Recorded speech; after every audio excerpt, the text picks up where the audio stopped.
Hey guys, my name is Mark Todd. This is Mark's at Art. Now today we're going to be talking about how to paint on a budget. More specifically, how to learn on a budget. Some of the paintings we've done they've been hobby shop things like that, but they're not the best to learn. If you look at, like, for instance, this one, the Samsei we did.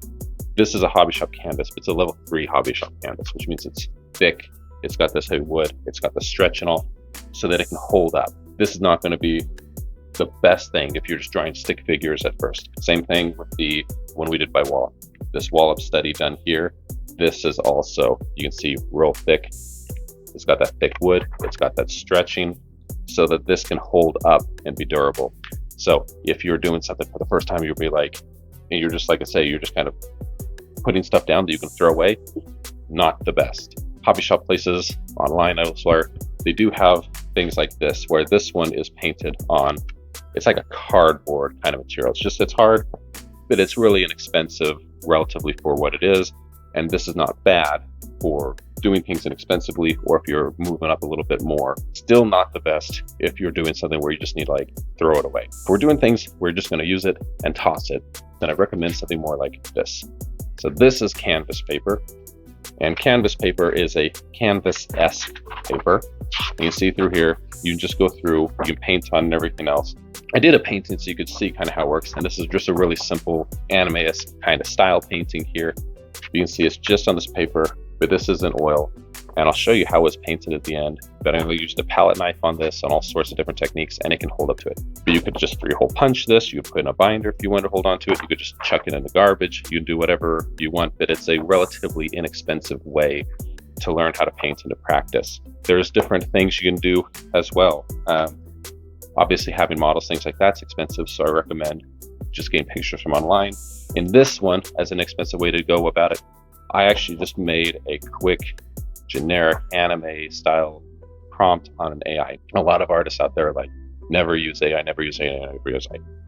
Here's the thing, never use AI in that, don't make an AI picture, put it online and say you painted it. You don't own a picture that you get as a reference online either. That's not your painting. And you don't own the rights to an AI picture either, because you can't copyright AI. But if you are going to take a picture that's a reference online and you're going to make it your own, you can do that. If you want to make a AI reference online and make it your own, you can do that as well. It's going to be some of the difference. I'm not going to tell you guys I did something I didn't. Quite frankly, on a painting like this, you probably don't even need a reference. We can talk about that on the later.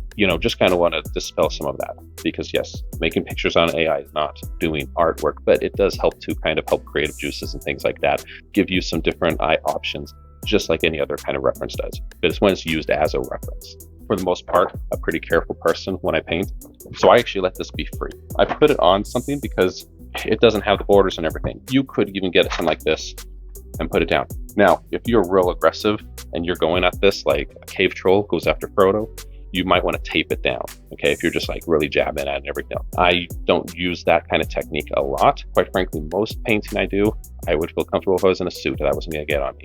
I tend to be a little bit more of a careful person anyway. My last phone, I didn't even bother putting a case on it. For the last couple of years, I had it. Current phone, I have a very minimal case. That's not to say I've never dropped a phone. I have, but luckily I have ninja-like skills, and so the times I have dropped my phone, my brain has quickly told my body to kick it across the room.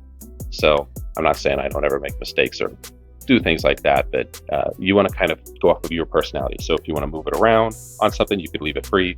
If you like to jab at it, you want it something stable, you can tape it down. But it gives you a lot of options, and like I say, it's an inexpensive option. Like with most of my paintings, I start with a simple sketch. Something I didn't mention before, you can also, of course, you can do a level 1 canvas, level 2 canvas. You don't have to necessarily have a level 3. You even make your own frame and canvas, stretch it. Today, with just keeping it on the simple paper, this is painted just with hobby shop paint brushes and palette knife. So now you just go ahead and enjoy the painting process though.